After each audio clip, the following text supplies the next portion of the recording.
हरि ओम.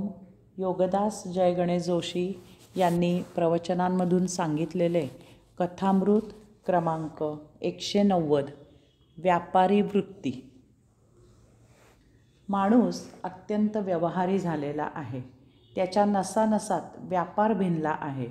काहीही कृती करू म्हटले की सर्वप्रथम त्याच्या मनात लगेच व्यापारी हिशेब सुरू होतो. त्याच्या मनात हा व्यापार इतका भिनला आहे की तो कोठेही हेच एकमेव व्यापारी मोजमाप लावतो. मी काही कामानिमित्त माझ्या एका व्यापारी मित्राकडे गेलो होतो. तेथे त्याचा एक व्यापारी मित्र बसला होता. माझ्या मित्राने माझी आणि त्याची ओळख करून दिली. मी योग साधना शिबिर घेतो असे समजताच तो मला म्हणाला, त्यात आपण काय काय शिकवता?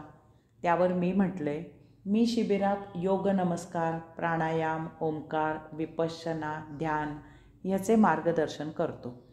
आपल्या शिबिराची फी किती? त्याने विचारले. माझे उत्तर 500 रुपये. हां, म्हणजे 100 रुपये आयटेम. त्याचे स्वगत. त्यावर मी काय बोलणार? हे असंच आहे. ह्या कलियुगात प्रत्येक गोष्ट व्यापारी तत्वावर चालते. हे जग दिल्या घेतल्याचं आहे.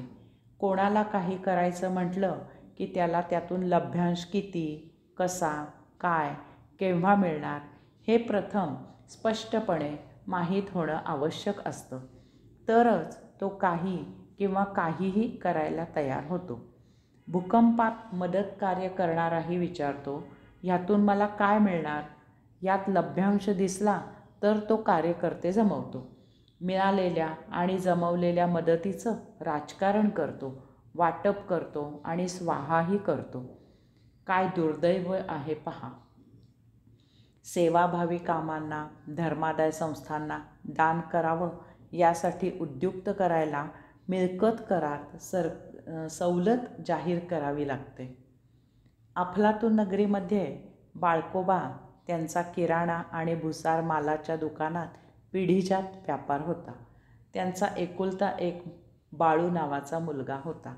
आपल्या वडिलांप्रमाणेच बाळूनेही लिहायला, वाचायला, हिशेब करायला लागल्यावर शाळेत रामराम ठोकून वडिलांना मदत करायला, दुकानात बसायला सुरुवात केली. यथावकाश बाळू 22 वर्षाचा झाला. तेव्हा एक दिवस बाळकोबा बाळूला म्हणाले, बाळू, आता तुझं लग्न करूया, तुला बायको आणूया, म्हणजे स्वयंपाकघरात तुझ्या आईला तिची मदत होईल. दुपारच्या वेळी सूनबाई दुकानात मला मदत करेल. त्यावर बाळू एकदम उसळून म्हणाला, जमायचं नाही. लग्न मी करायचं, बायको मी आणायची, ती आईला स्वयंपाकघरात मदत करायची आणि दुकानात तुम्हाला मदत करायची. यात माझा फायदा काय तो मला कळल्याशिवाय मी लग्नाला तयार होणार नाही. कथामृत 191 संचय वृत्ती.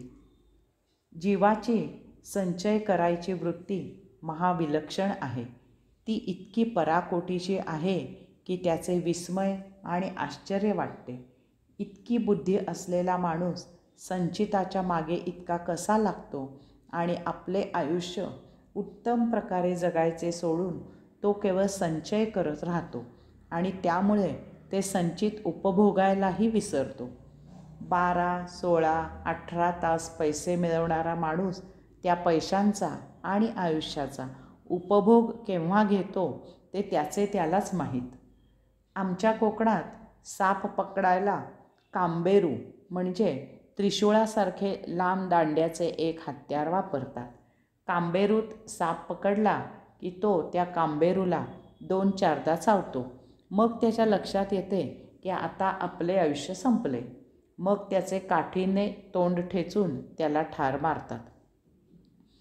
एकदा ऐन पावसाळ्याच्या दिवसात एक साप कांबेरूत पकडला होता. त्याने कांबेरूला चावे घेतले. इतक्यात त्याच्या पुढ्यात एक बेडूक आला. त्या तशा अवस्थेतही त्या सापाने तो बेडूक गिळला. हे पाहून मी थक्क झालो.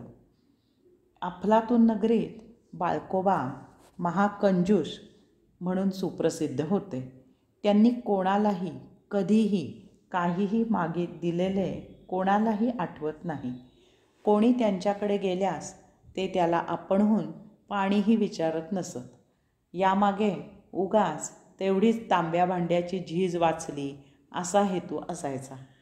एकदा अफलातून नगरीत चौकाचौकात पत्रक चिकटवलेले गेले की बाळकोबा त्यांना 60 वर्ष पूर्ण झाल्याबद्दल दररोज 1000 ह्याप्रमाणे 61 दिवस 61,000 लोकांना ते जेवण घालणार आहेत. तेथे बाहेरगावाहून एक पत्रकार गेला होता. त्याला ते पत्रक वाचून बाळकोबांनाही भेटायची इच्छा झाली. म्हणून त्याने बाळकोबा कोठे राहतात ह्याची चौकशी केली. तर सर्वजण हसत आणि पुढे जात. त्या बिचाऱ्याला याचा उलगडा होत नव्हता. एका माणसाला पत्रकाराची दया आली आणि त्याने त्याला सांगितले की हा बाळकोबा महाकंजूष आहे. तो कसले जेवण देणार? तरीही तुम्हाला पाहिजे तर ह्या पत्त्यावर जा, असे म्हणून त्याने त्या पत्रकाराला बाळकोबांचा पत्ता सांगितला. तो पत्रकार बाळकोबांच्या घरी गेला आणि त्या जेवणावळीची चौकशी करू लागला. तेथे त्यांचा नोकर होता. तो त्या पत्रकाराला म्हणाला, हो, बाळकोबा जेवण देणार आहेत हे सत्य आहे.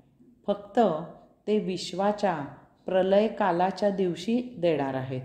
आपण त्या दिवशी या. बाळकोबा घाबरेगुबरे होऊन बाहेर आले आणि नोकराला म्हणाले, अरे, काहीतरीच काय सांगतोस? त्या दिवशी हा आला तर मला खरंच याला जेवण द्यावे लागेल ना? हरी ओम.